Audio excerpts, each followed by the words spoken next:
Okay. How am I coming across as my audio? How is it? It's better. Sounds good. Crisp. Nice. Crisp. Hello, Patreon. Welcome, everyone, to another podcast. My muses, I am here with Tony Valentino. Hello. He's my producer, and we just got out of Talk to Me. Ooh. This is the second week in a row we are leaving a theater doing a podcast about it. Immediately. Because it was good. This one was top shelf horror. Man, what a time for a strike. So it's out of Australia. Yes, And it's this an is an indie. Australian movie. A24. Oh my God, it was so good. We're horror people, Well, more so you, but believe it or not. yeah. You are. Why not? Just in general? Yeah. So why do you have to be miserable all the time? I can see happy things. Like, I watch the news. That's my horror. I don't need to constantly be adding misery to that. Oh, But come on. Misery. No, the horror genre is doing interesting things. it might be one of the few genres actually doing interesting things because comedy has just fallen off. Yeah, comedy's dead. It's not dead, but it's it's on a respirator right now. Every Yeah. once in a while there'll be a peep of comedy, but horror really is doing good stuff. No, you know it's bad that we recently rewatched like Hot Tub Time Machine and we were like, man, this is a film. It was a good movie. It's a fine movie, but at the time I remember going like, it was all right. Well, who was saying that they used to release like a solid comedy every week or every 2 weeks? There'd be a good comedy that came out, Yeah. and that was just Well, a genre. I think it's more of like we're talking about like movies have gotten worse. Like Hot Tub Time Machine, you watch it and you go like, well, that was a film that happened to be like a raunchy comedy. And I think Because they were trying to say something? They had something to say? no, it just took itself like it had like a sense of place. What do they call it? Like mise en scène, right? Well, what is I'm this? gonna This is French for the same thing you just said. Yeah, that's what right. What do you mean by it? I mean, like, it didn't just take place in some, like, random suburb. It was, like, it had a location. It had a time period. It had a concept. It had a concept, but Yeah. more importantly, it, like, had a time period that it was trying to make you feel like you were in. The 80s. Yeah. So It it was was like a kind lot of of- movies used to do that, like even about the time periods that they were made in. It was like this Ferris Bueller's Day Off. This is an 80s movie, and it should feel like the 80s. Well, they had a budget to do a comedy. They had a real budget to do a comedy. Anyway, Hot Tub Time Machine was really good. It was fine. Compared to what we get now. Like, well, we got Bridesmaids. When was Bridesmaids? Like 2016? Yeah. You get like a little drip every once in a while, know but it's it's not like it fine. was. It wasn't. It's not a flood. Yeah, I'm trying to think of the best comedies that have come out lately. This isn't about comedy. This is about horror. It's about and horror. The horror genre will do things that are surprising. The whole point of going to a horror movie is to be surprised. Everything can be bad about a horror movie, and you will stick through it because if it's a true horror movie, and I don't mean like campy slasher movie. I don't like slasher movies. No, neither of us are like slasher or even like Gore. camp movies, like camp Gore horror. porn. Yeah, camp. I don't need it. It's A waste good of horror time. movie is telling an interesting story, Yeah. and it is trying to surprise you. Well, it's high concept. That's the thing that Yeah. most movies used to be. When I first came out here to get into movies, they're like, you just have to have something high concept, it'll be fine. And for whatever reason, but Talk to Me was high concept. It doesn't. Yes. I don't think it needed to cost that much because there weren't that many characters. There was a lot of makeup artistry. Mm-hmm. But beyond that, I don't think there was any CGI or anything like that. No, and that's the other great thing about horror movies is you don't need a huge budget because I think horror movies tend to be better when they don't have known Yeah, you don't names. want a known person in a horror. Like, yeah, I'm trying to think of like the best horror movies with like A-list celebrities, and I'm thinking What was Brad Pitt? He was in Brad Pitt was in that one. Seven, No, that was good. The one with Well, the Seven, yeah. zombies. World War Z. World War Z. That is not a good movie. No, but that's what I'm saying. That's what happens. You have Yeah. you have an A-list actor. You have too much CGI. It's just too much going on. studio horror or whatever. Yeah, studio horror. The Others was a good horror movie with what's her name in it. Nicole Kidman. Yeah, that was I thought that was a good horror movie. Yeah, I thought that was really good because it was kind of a drama. Yeah. I don't even know if that was a horror. it was a Is it horror technically movie. a horror? Technically, yeah. The Others is a movie about ghosts. The Sixth Sense. The Sixth Sense as well, but That that had also had a twist at the end. Bruce Willis in it. Yeah. that had that twist where So did the others. the others also had the same twist. Yeah, you're right. Yeah. It was the same It was twist. the exact same twist, which is fine. And they did it all right. But Death Talk to Becomes Me, Her. No, it was a Death comedy. It was a comedy. Yeah, it was a comedy. Which was great. It was a great Great comedy. movie. Also had Bruce Willis in it. Yeah. But I don't think any of them are on par with Talk to Me. No, that was great. I had heard before we saw it that it was a similar theater experience to like Hereditary, which I think to this day is my favorite horror movie theater experience. I think Talk to Me takes the cake now for me. We just saw it. We so- just saw it, but I said this when we came out of the theater. I thought it stuck the ending. We're not going to give any spoilers because actually you should go out and see it. You should please support go this. see it, please, because I'm so happy. Like last weekend's theater thing was like record-breaking theater numbers. Oppenheimer. Well, I think Barbie. Oppenheimer ended and up- Barbie. Yeah, I think Barbie ended up doing better. Than Much better. Oppenheimer. I think did like double Oppenheimer. Yeah. I think Barbie did like 160 million and Oppenheimer did 80. And I think it's the first time ever that two movies, one has done as big as Barbie and then another movie followed up, still having like a huge weekend. Well, it's a different personality. It's a different crowd. Yeah. So Please go see Talk to Me in Yeah. theaters. see it in theater because there wasn't that many people there, and I was No. surprised. Yeah, I was really hoping we'd have trouble getting tickets, but we did not. No, we did not. I think there were 8 people in the theater, whereas Oppenheimer was still pulling in a lot of people. Yeah, it's still sold out this weekend. In a lot It of places. deserves to be. But the thing about Talk to Me is, I'll just give you the plot. Look up the trailer. We might link the trailer. We'll try to link the trailer at the bottom. And it's this girl, and she's having these mental. Her mother has just died. This is all in the trailer. I'm not saying anything that is not in the trailer. So her mother's just died, maybe 2 years before, and there's this hand, and the kids at the party, they're playing this party game where they touch the hand and they say, "Talk to me," and then they follow it with "Let me in," and like a spirit goes into them, and they're kind of possessed for 90 seconds, and they blow it out. Everyone has a big laugh. It's a party. But this particular girl, Well, takes it that's too where the far. movie goes in. Yeah, you don't want to give anything about the movie. well, that's all in the trailer. yeah. That's all in the trailer. Because Which we'll really, to link. me, it's a story of like I was thinking in the theater. I was like, this could easily have been written to be like a drug or DMT or something that, like meth. And people say that meth does that to them. That sometimes, and we're working on a project like this, so I don't want to go too far into it. But people say that at first they see these shadows with meth. And then it's like they can get off of it and they'll be fine. But after a while, they stop being able to stop seeing the with shadows. you. Yeah. The shadows stay with you. Oh my god, it's so good. Yeah, but this isn't a drug. This is It's like a Ouija board. It's like a game.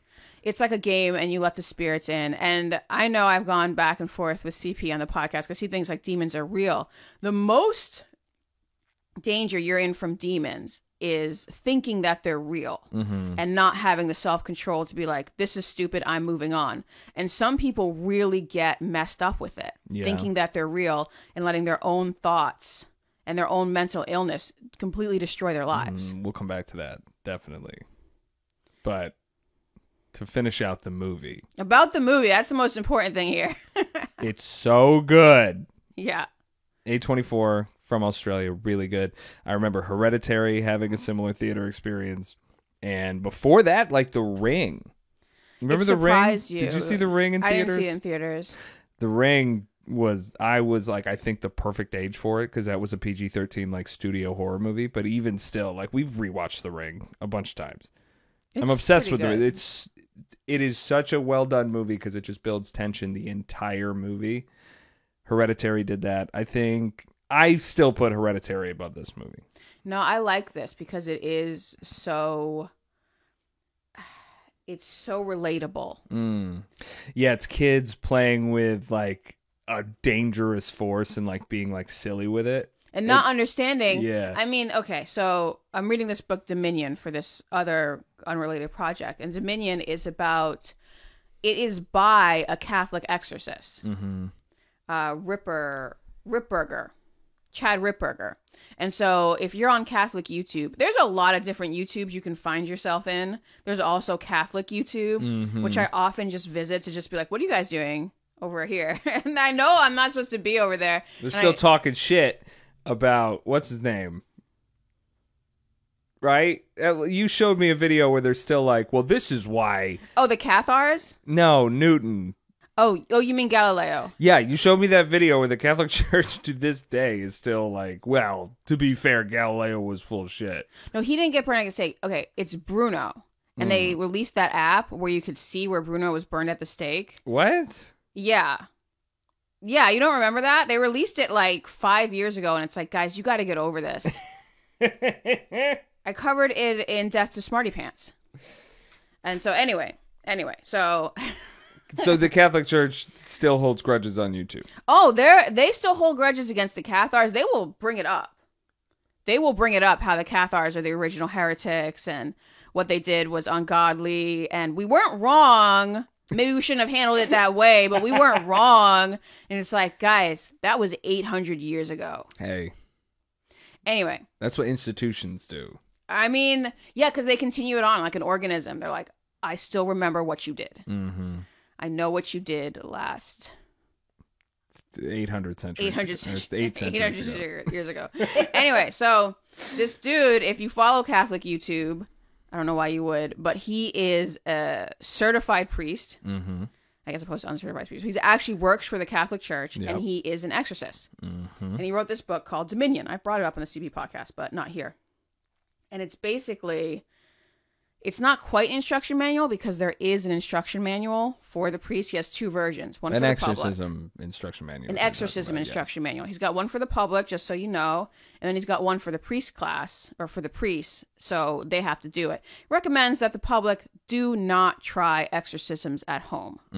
It's a Catholic thing, whatever, but they lie. The demons lie. First and foremost, 99.9% of the time, it's mental illness.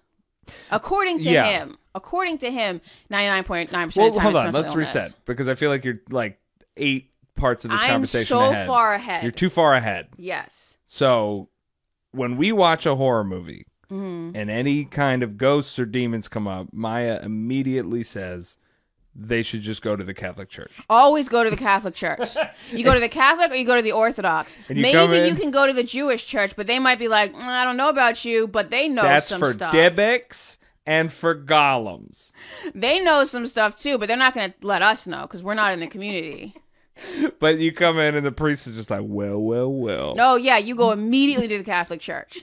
Look where you've ended up. Yeah, I'm not even Catholic, but I know after a certain point, you go to the Catholic Church, you say you're sorry, and you ask them to help you out. If you got a demon problem, if you got a ghost problem, or a vampire problem, probably. I would go, because they can make a call to the Vatican. Right. Because they might be like, you're crazy. I'll be like, call the Vatican. Get me your manager. Get me your manager. He knows what's up. You got to be a Karen when you're possessed. This is very serious. Very serious stuff. Okay, so you're reading a book called Dominion. Called Dominion, and he goes into... And who is he? Chad Ripperger. He is an exorcist with the Catholic Church. He's legit. This is a This is his nonfiction. title. This is his title, yeah. And they got away from exorcism for a while, but I guess they've come back, which is like, that's interesting. Well, I've heard, there's more exorcisms performed now than ever.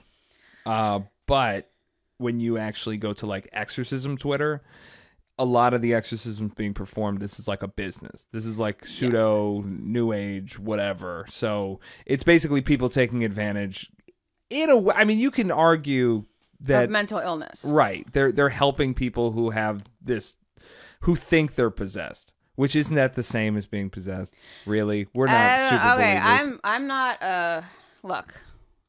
I'm not a card-carrying Catholic, but there are these people who say they'll do an exorcism on you knowing damn well placebo you're not, effect. Yeah, that It's a you placebo need effect. somebody to just help you talk through your problems.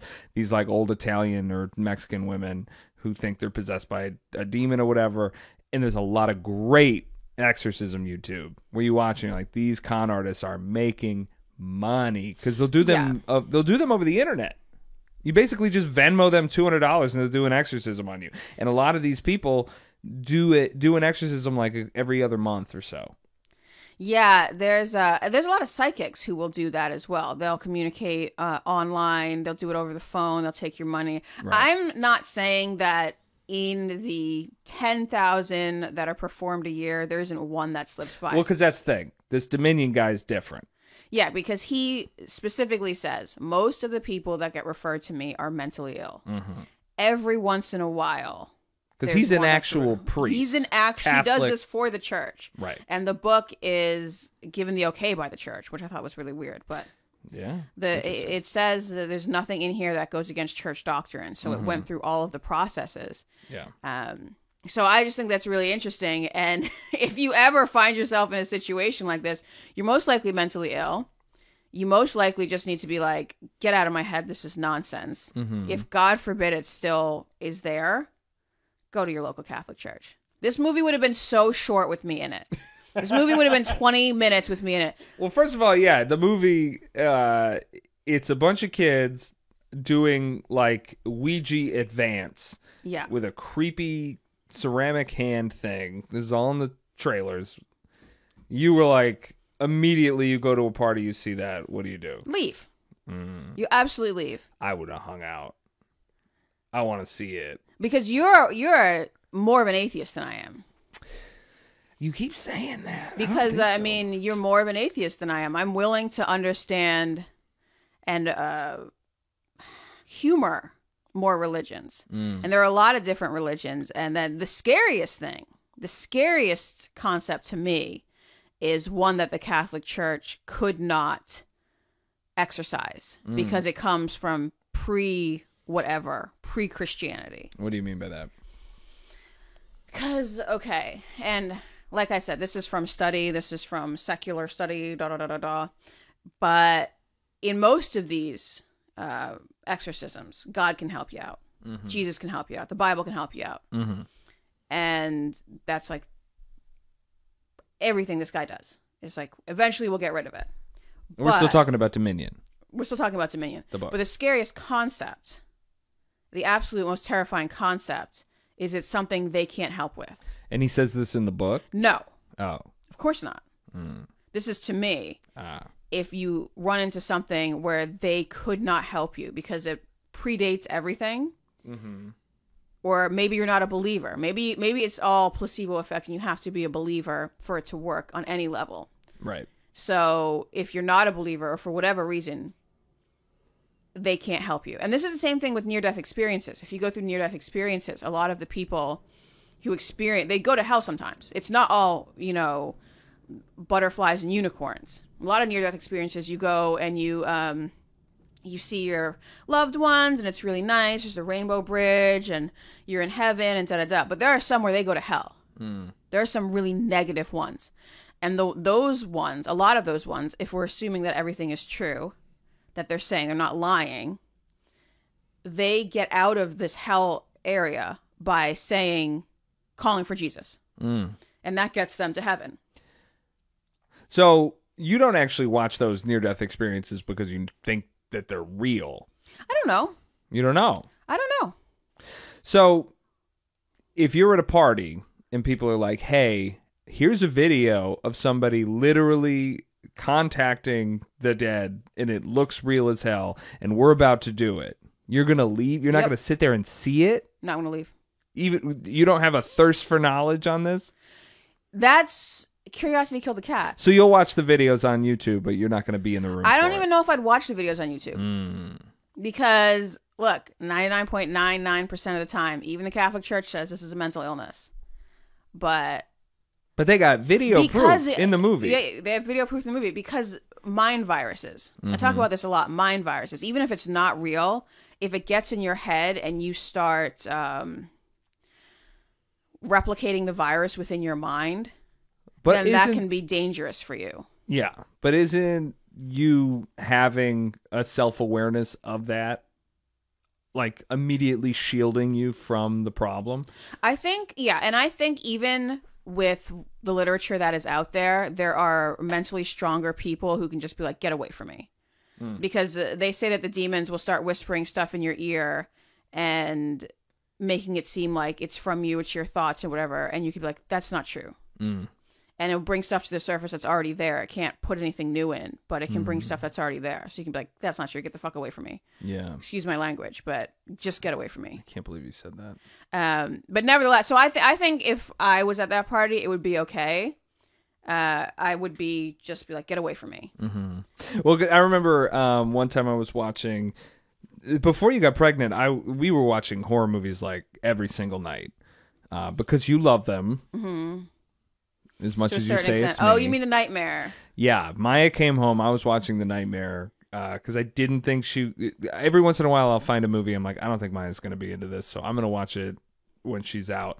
And she came home. I was watching the documentary. It's a documentary, so it's called, okay. Yeah, The Nightmare. It's about sleep paralysis. If you haven't seen it, it's so good. You don't have to see it. If you don't think you're mentally capable of dealing with it, you should not see this movie. Yeah, Maya comes home and somebody in the movie is like, I never had sleep paralysis. And then I had a friend who had sleep paralysis. And she told me about it. And she would talk to me about it like hours and hours, telling me about it and all the horrible things she was seeing. And then I started having sleep paralysis. And Maya was like, turn that shit off. Just turn it right off right now. That's how the devil gets it. That's how, and that was because I'm not even religious, but I'm like, nope.